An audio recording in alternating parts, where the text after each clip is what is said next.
All right, again, I'll say good afternoon, everyone. I'm Sister Charlotte Rohrbach, and I am the Director of Mission Effectiveness, and I am going to be your speaker today. I want you to know, though, that a lot of this work has come from many, many people, not just me.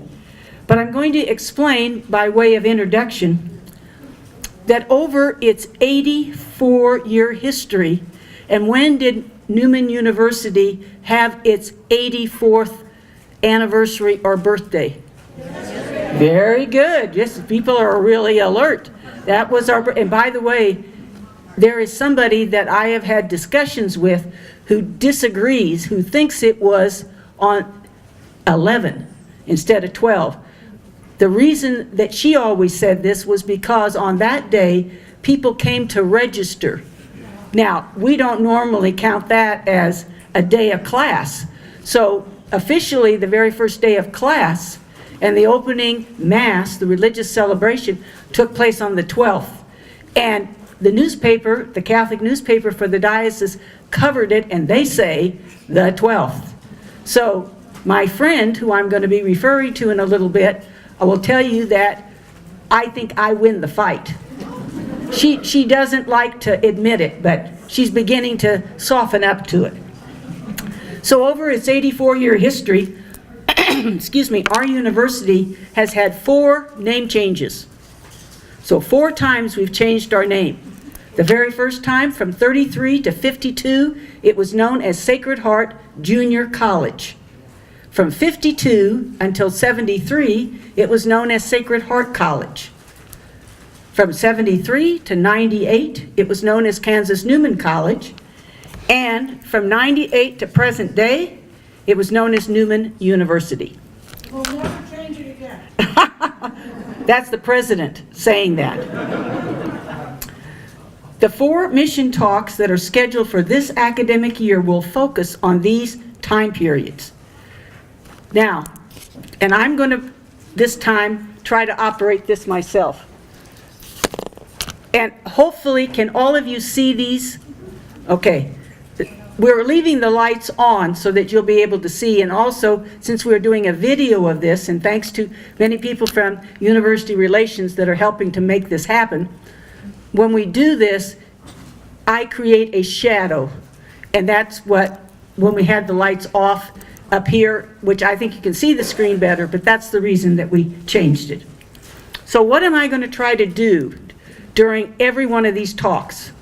I'm going to talk about what was the mission of the institution and how was it expressed verbally? How did we write it out? What were the main demographics of the student body? Today, those would be very lengthy. Today, they're going to be very, very short. What were the academic programs which were offered? So in any time period, we're going to take a look at that. How many faculty, administration, staff did the institution have? And by the way, at the beginning, and in this period, they were all referred to as administrators, along with faculty. There was no word used as staff, which I find interesting. And I bet you the students are really eager to know about this one. What were the costs to attend each semester? And I think that all of us are going to be rather surprised at some of the things that we have come to become accustomed to. They were started from day one. Day one. The verbiage. I'm not accusing Shirley Reeb and her staff of just making a copy of that, for sure. But there are guidelines. I just find it fascinating that that's the case. And the last one, which again I hope that the students will find very, very interesting, and that is, what are the student organizations or their activities, their clubs that were active on this campus during each of these periods? So I say I've taken the story and I've divided it into 4 chapters. I have only done the research for chapter 1, okay, for now. I'm just trying to keep ahead of the game, keep it fresh. So these above questions became my framework for every one of these talks. Now, I think I'm ready for the next. How did I begin my research? For those of you who don't know this, I'm a historian, and it's not that I love research, but I think I have a passion for research. And it's that I enjoy the search, finding out and being able to put two and two together. This is what must have happened. Every time I do research, I'm all of a sudden, light bulbs go on, and I say, that makes sense. Or if I look at patterns, I say, that's another thing that I can learn from this. So I'm letting you know that what I first did is I picked up the 2 bound histories of the university that were written by Joyce Salentrop. I admit, I did not reread each book page to page, okay? The first book that she wrote was Kansas Newman College, copyright of 1984, and it was commemorating our 50th anniversary of the college. Okay, we did a 25th. The next one that came out was 50th, and this was the first really bound history book. And then she wrote another one. It was called Kansas Newman College, Educating the Mind, Inspiring the Spirit. And that copyright was in 1996. And it was commemorating our 60th anniversary of the college. And by the way, we do still have some of those left. If there's anybody who would like a copy, I'm sure that I can locate for you. And if you're only here for right now, if you're interested and you stay afterward and we're going over to the university to actually see the exhibit, there's some individuals that will be going with me, I think we can locate them for you and see you get a copy. It's this latter book that provided really a lot of information for me, and I want to be right, honest, and upfront. I borrowed liberally from Salentrop's work. Of course, with her permission and the promise that I would credit her fully, even though she still thinks the 11th of September is when it started, okay? Anyway, you'll find that in her book, okay? Anyway, and I spoke with her on the phone. I didn't wait until this morning. I at least phoned her yesterday and told her that I was doing this and did I have her permission. And she said, well, maybe. And then she did grant it. And she said to be able to greet everyone here, because she is a former professor and a former archivist from the institution. Now, because I knew that there were 5 years, 5 summers, the summer of 29, 30, 31, 32, and 33, that we had a summer school that was being offered. And for those of you who've been around here, you've heard talks on those particular things. And they used to have booklets that kind of look like this booklet right here. And it basically told the courses, told a little bit about what they were doing for that summer, etc. And so I thought, okay, if they had books, those look like catalogs to me, even though they're thin, I thought, okay, so when we're going to start in 33, and that's what I'm going to start with, I thought, okay, I'm going to find these, and there's not going to be a problem. Well, guess what? I was wrong. There was no booklet like this. Instead, and I'm going to show you a copy, and I'm not going to pass it around, it's a 7-page mimeograph sheets, okay? And obviously, the typewriter that they had needed to be cleaned. I can tell you that right now, but that's okay.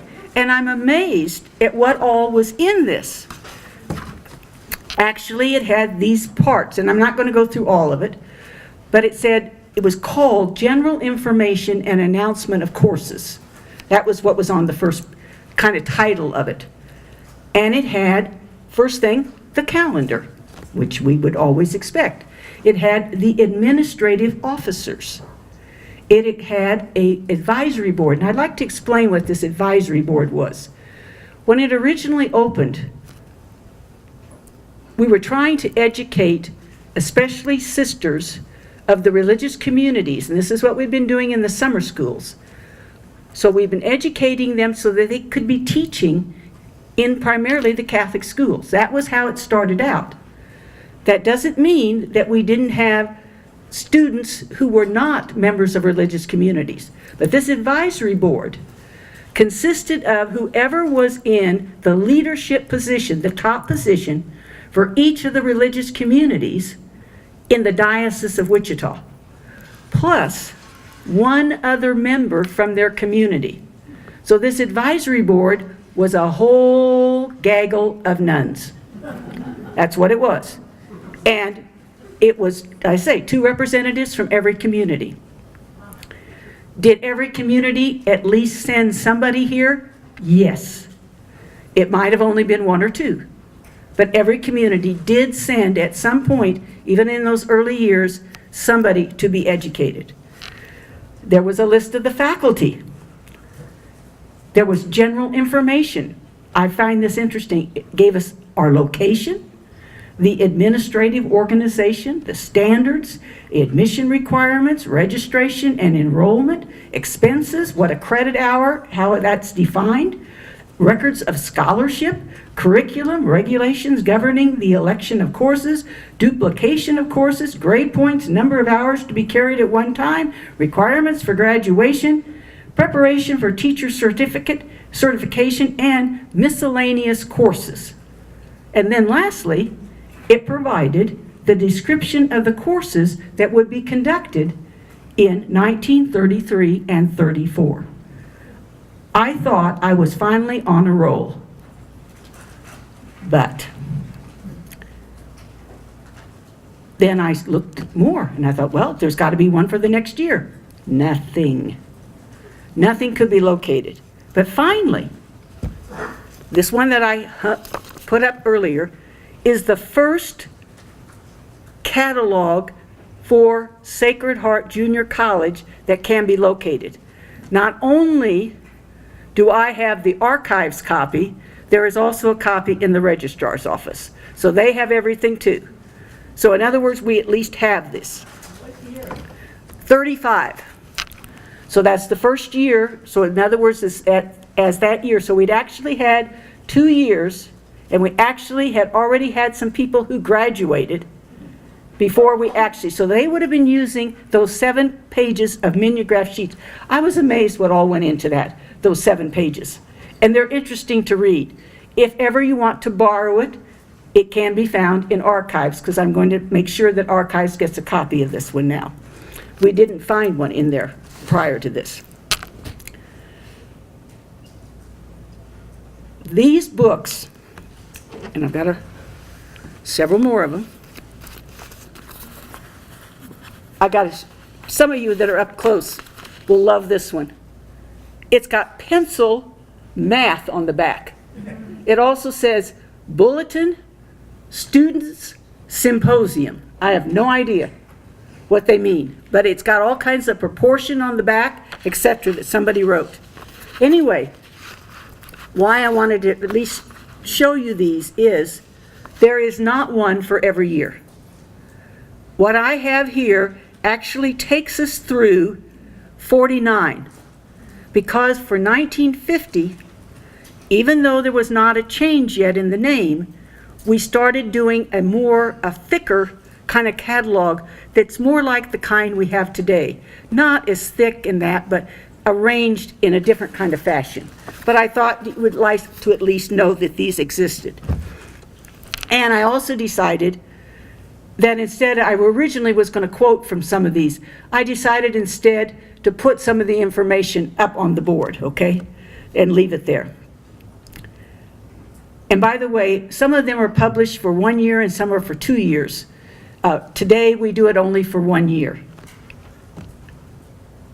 I'm going to do a little bit of a break now because I wanted you to know that while I was doing this research and planning this, someone else was doing some research, and that was the head student intern for the archives, and that's Diana Stanley, who is very sorry that she can't be here today. She sent her mother to make sure I don't make any mistakes. And Cheryl Stanley is sitting over there, and Diana is in law school in Lawrence, Kansas, and she wanted to make sure that this was going to be taken care of. Now, she knew that one of the things that I had hoped to do was to have somebody who went to school at the time period of each of these and have them attend.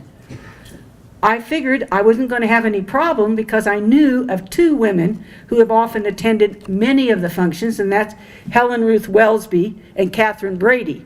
Catherine Brady is from the class of 44, and Helen Ruth is the class of 45. Well, Diana ran across some materials that we had in the archives of another 45 graduate. And that 45 graduate was Desi Criswell Cleveland. And Catherine Brady was inducted into what we call the Golden Heart Club, the people who have been 50 years, in 94, where Helen Ruth and Desi, and of course their classes too, were inducted in 95. In both cases, I served as the alumni director at that time. And we usually have the individuals here on campus. So, and we've got some pictures of those. I will tell you this, that we also have with us many members of Desi Criswell Cleveland's family. And right now, I'm going to put their names up here. Well, I was supposed to have done that before and I didn't do it. Sorry. Anyway, I told you those things, but they're easier to read. These are the individuals, and what I'm going to do is just tell you this.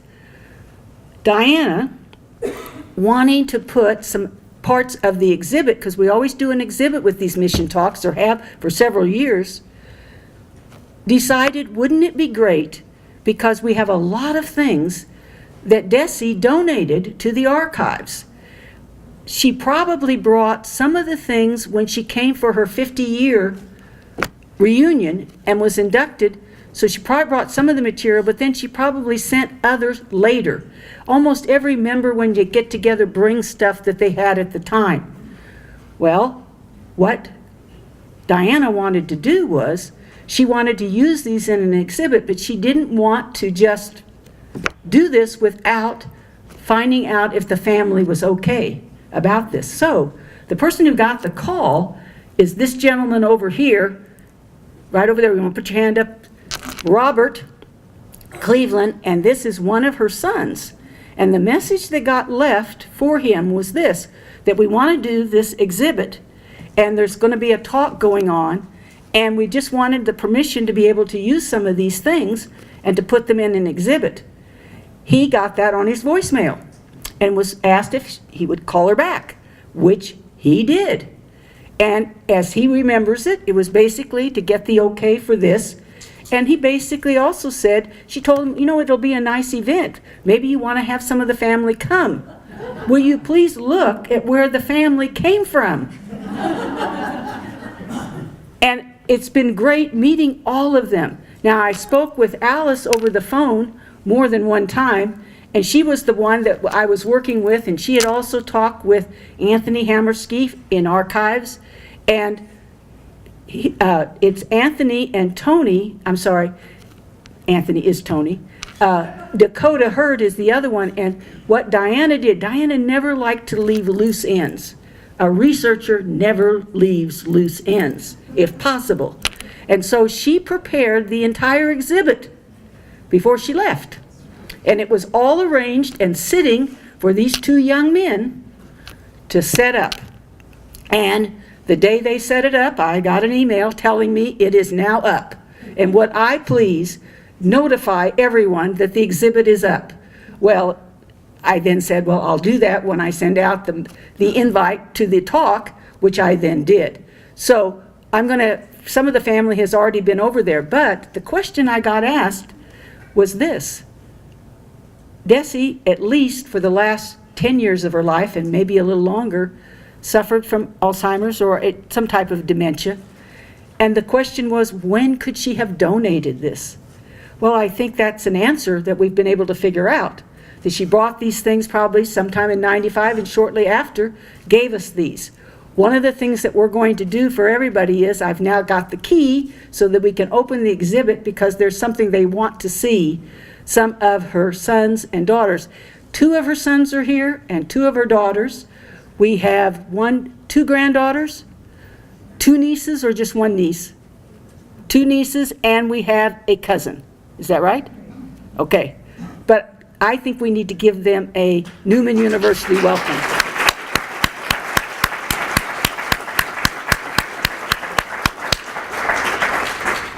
And with that, I am now ready to move on to the rest of this research, okay? I think. All right. The first thing I said I was going to cover is the mission. There is no question, absolutely no question in my mind that we had a mission when Sacred Heart Junior College opened its doors for enrollment on 9/11, this is for Joyce's sake, 33, and for its first day of classes, 9/12. The latter, as I told you, is considered the anniversary of the founding of the college. That mission was to educate young women, both women religious from congregations found in the Catholic Diocese of Wichita and lay women seeking an associate degree. A mission exists even if it is not verbally expressed as a mission statement. And yes, I did not locate a formal written mission. Not in 33. In other words, those mimeograph pages did not have that, but I found this statement. Although ownership and general management will be vested in the community of the sister adorers of the most precious blood, the college will be under the general supervision of the diocesan school office, and all religious communities teaching in the diocese will have a voice in its administration through their representatives on the advisory board. So that's the group, and that's why they had that power. The institution will be open to lay women. And that's a direct quote from those mimeograph pages. That tells you a little bit about the mission, but what I stated above would really be what this place was about. In the general catalog of 35, and that was that blue one that I showed you, the mission is lengthy and labeled as objectives. It has 4 paragraphs. So that's the one I've got up here for you.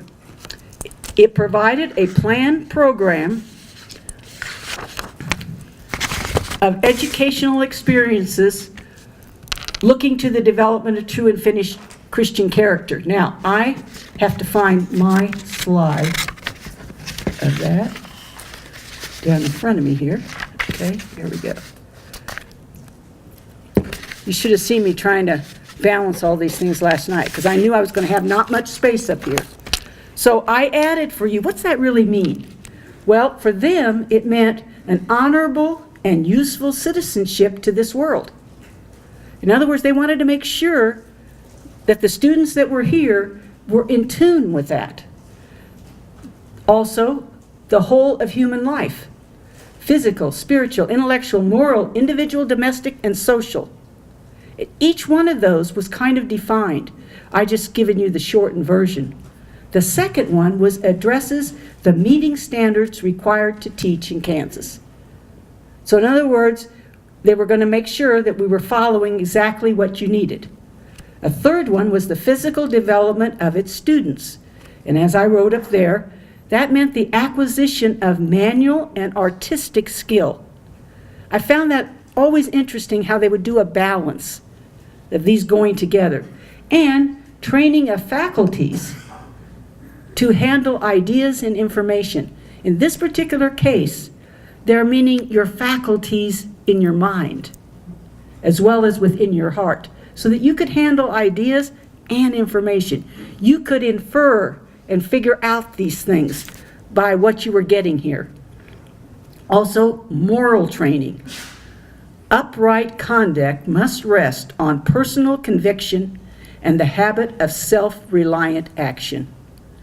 And that was very big for them. I will tell you that over the years, these would get longer and things would be added, and they were rather lengthy.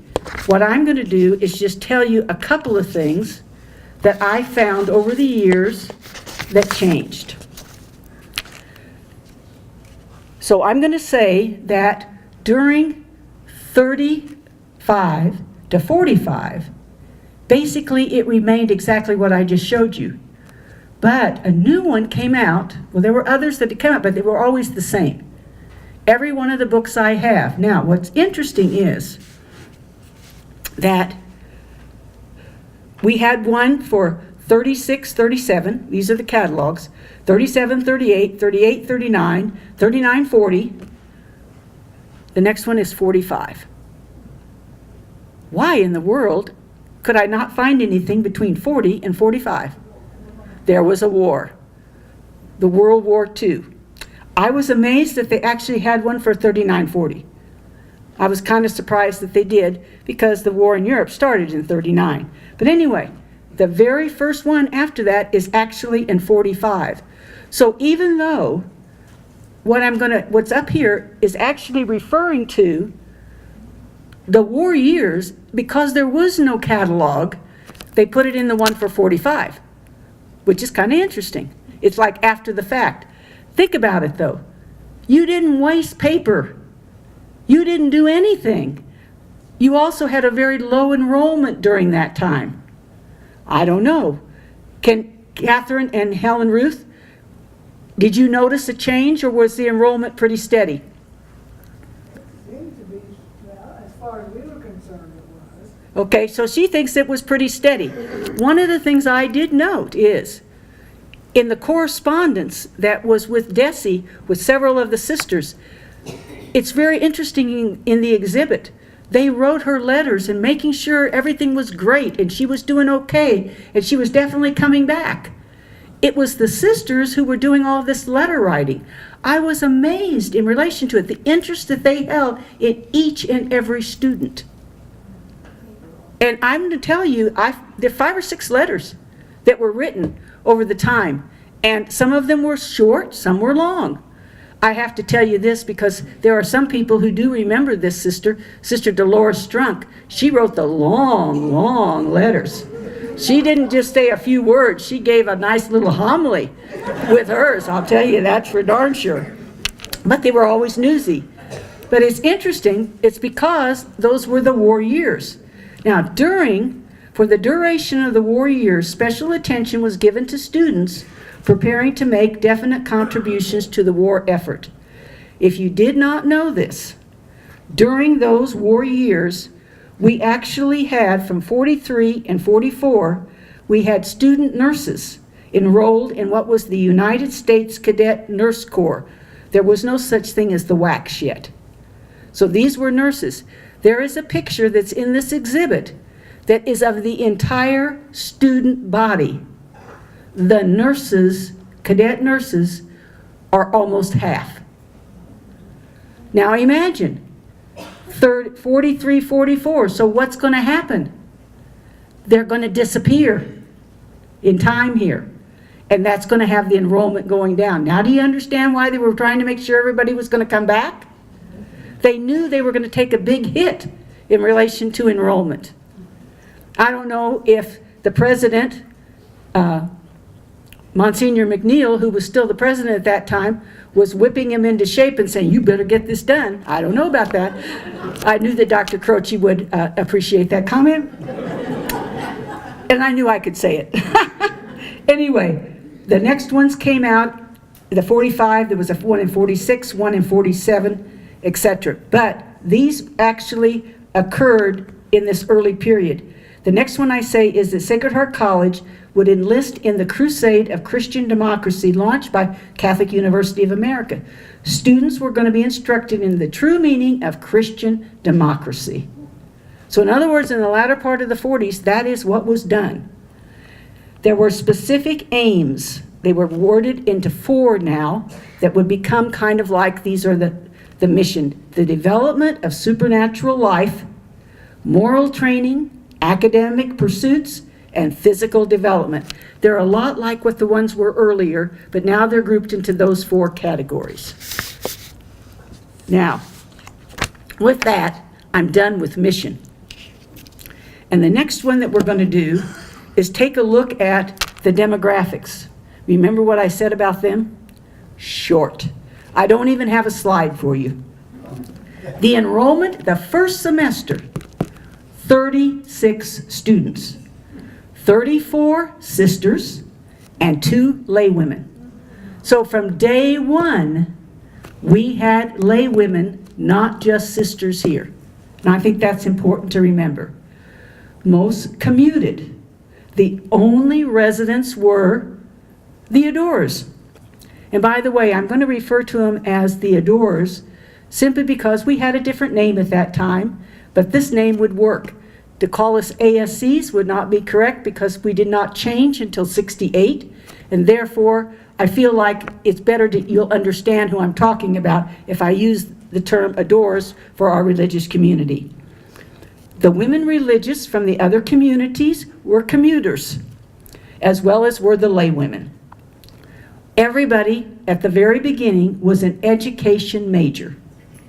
The student body in 43-44, as I told you, included student nurses, but by that time we had other individuals.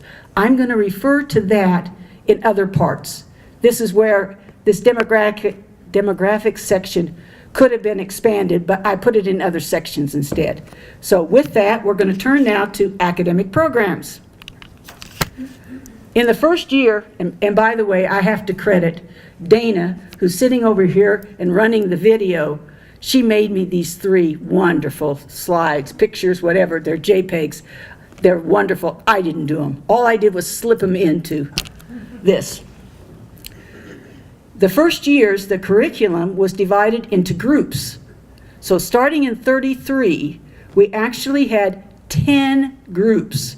They were, I'm going to just read them one time. They're not up there.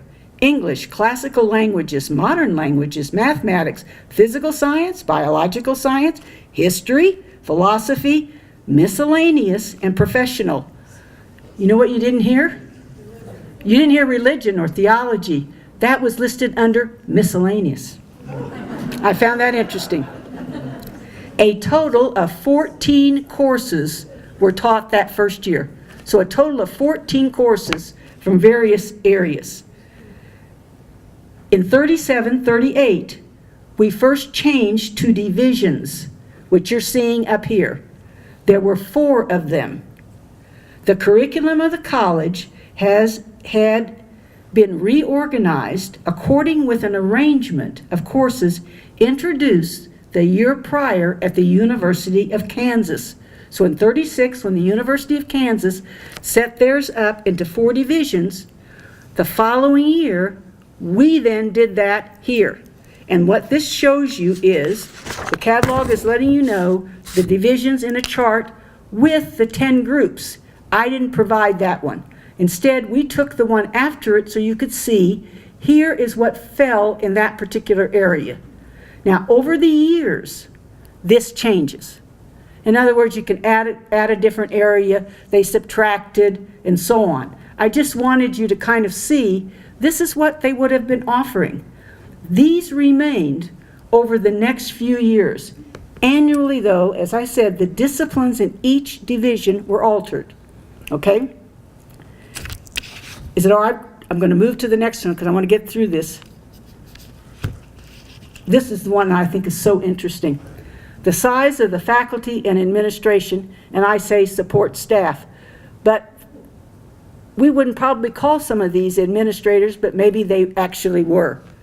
In 33, we had 4 administrative officers. The president, the dean of studies, which would be the academic dean, a combined position of the registrar and the librarian.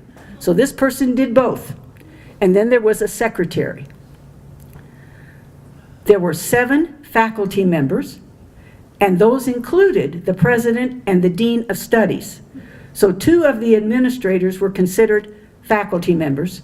There were 3 additional adorers, and there was a sister of St. Joseph and a Dominican sister who were on the faculty.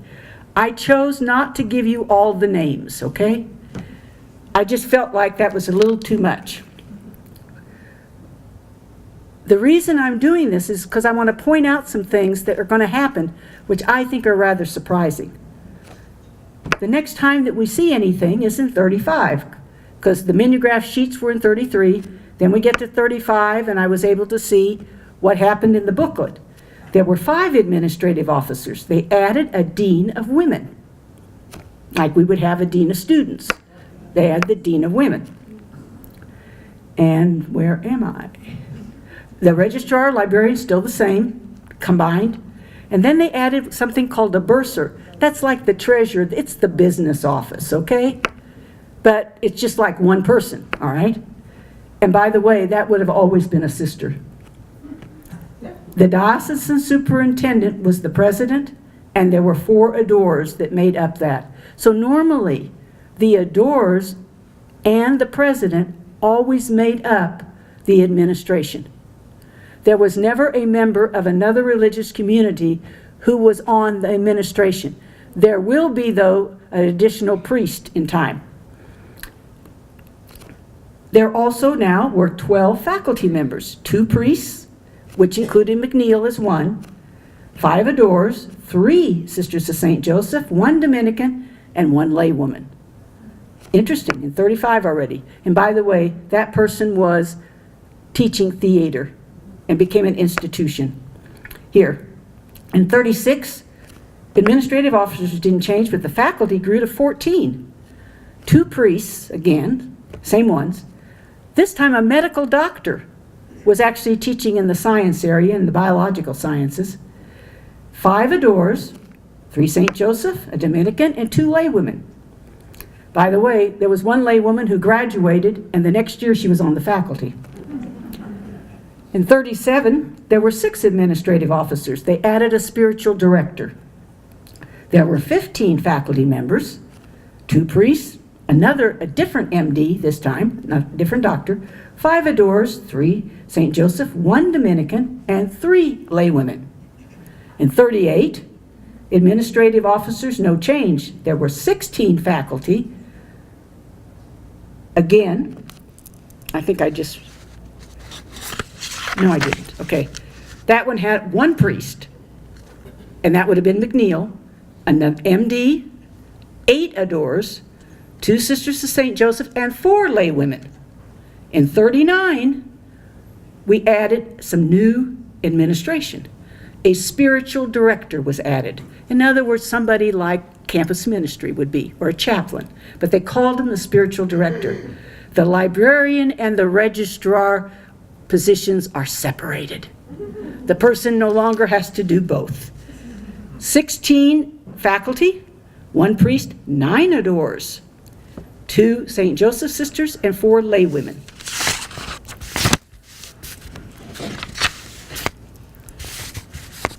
This is entirely too small up here.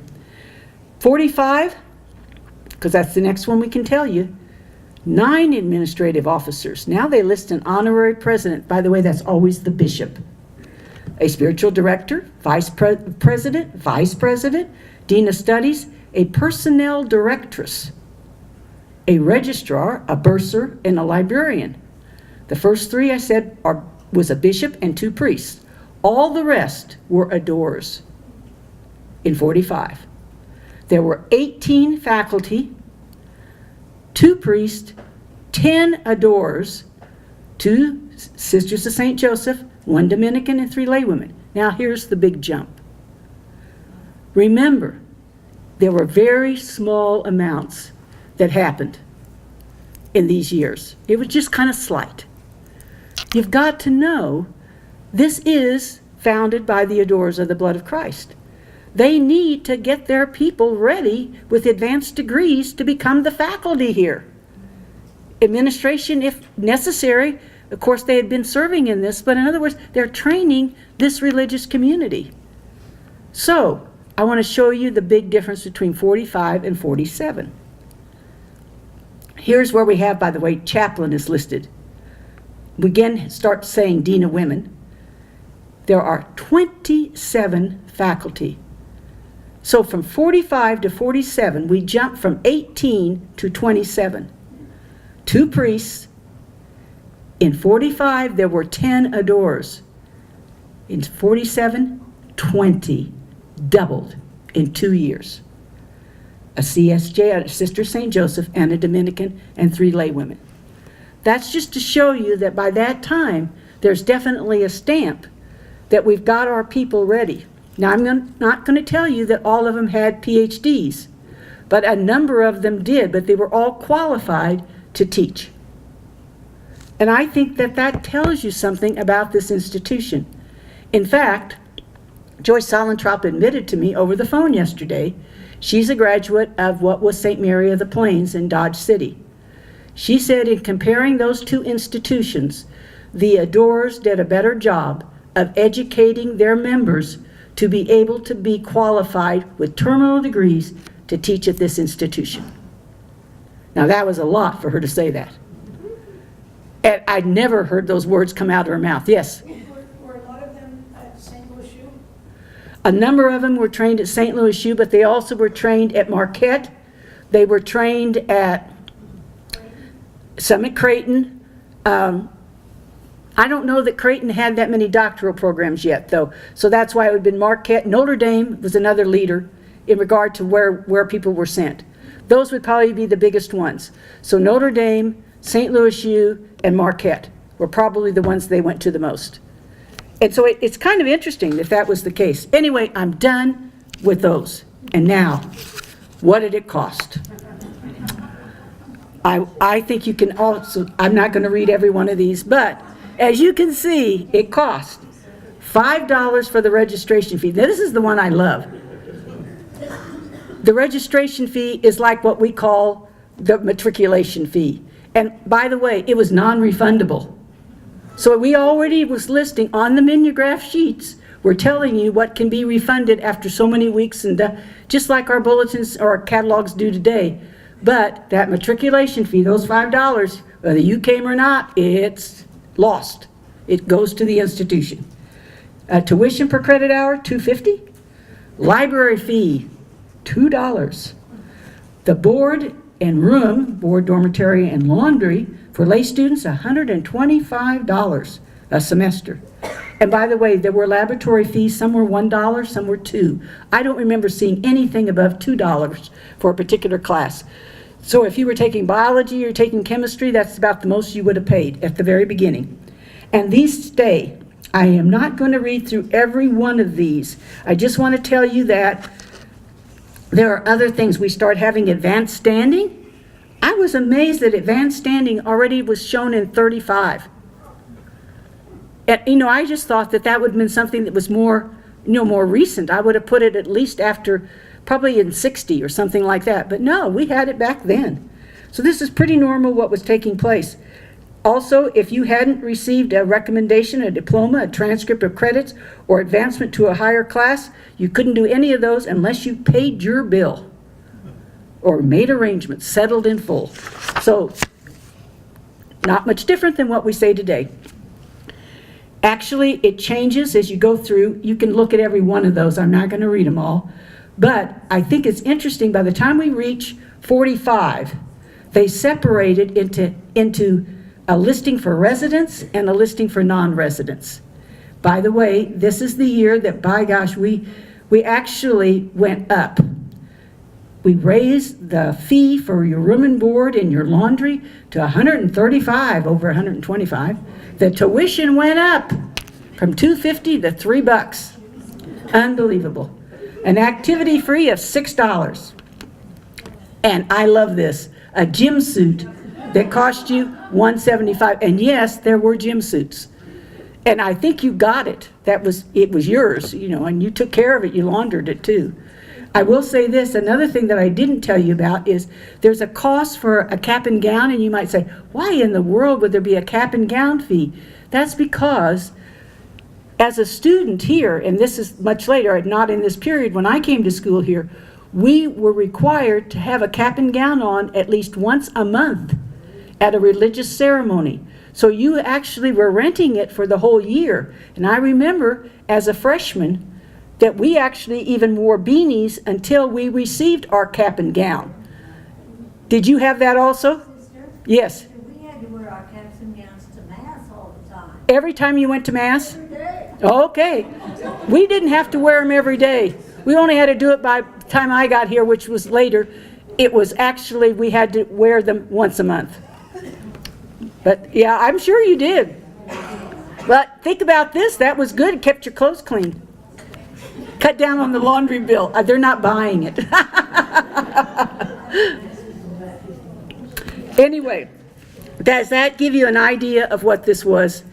And now I'm going to go ahead and just give you a little bit in relation to organizations and activities. First, to tell you, in the 7 mimeograph pages that went for the first 2 years, no organizations and no clubs were listed.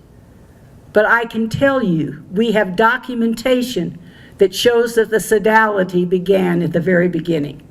There is no question that the Sodality was one of the biggest organizations on the campus. So it was the leading kind of what I would say religious organizations.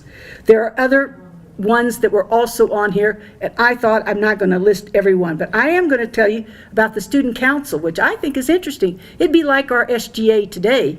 And what you have is you had a president of each of the classes, in other words, of the first year class and the second year, were members of the Student Council, one member from each of the Department of Studies. So you had a representative from that, sound like SGA? A lot of ways. A student from each student activity that would go on was there, the president of the entire student body, and a faculty sponsor. In some ways, it hasn't changed that much in relation to what we have in SGA today. There was a choir group that did liturgical music and they sang Gregorian chant. There also was a Sacred Heart Dramatic Club. So the first time I found it in 35, that's what we had. In 36, a year after the first graduation, we had the founding of the Alumni Association. By the way, the woman who served as the registrar librarian for many years was the head of the Alumni Association, and later on her sister took it over. And her sister was our first biologist. She was actually a botanist, and she was the first one to receive a degree, a master's degree in botany from Wichita University. I got a couple more I want to tell you about, and I'm trying to read them here. That's enough on the musical groups. In 37, I found this interesting. We actually had a Sacred Heart Junior College Orchestra. It only appeared for 1 year. I don't know what they did to them. There was still the group that did the singing of the Gregorian chant and that, and at Mass. Athletic, this was in 37, we offered archery, tennis, volleyball, croquet, and other appropriate outdoor games. Social, there was a social group. Invitations are issued to a select list, get this, of Catholic young men for at least one major social event each semester. In other words, they bust in the guys to come to a dance.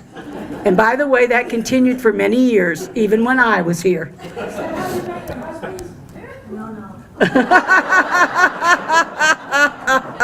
Oh, the Dean of Women was in charge of what they called the personnel services. I just thought that was an interesting title.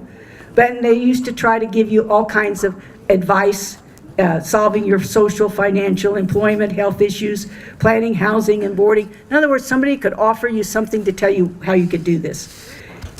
By the time you get to 39, there's no listing. I don't know why. For the first year, they didn't list religious organizations, but they were here. But they were dramatic, musical, social, and personnel. They remain. This was the first year that we actually used the terminology of the Women's Athletic Association, the WAA, which was a very active organization on campus. Here were some of the sports: soccer, ping pong, tennis, basketball, softball. Tennis is also known as ring tennis. Google it. That's what I did.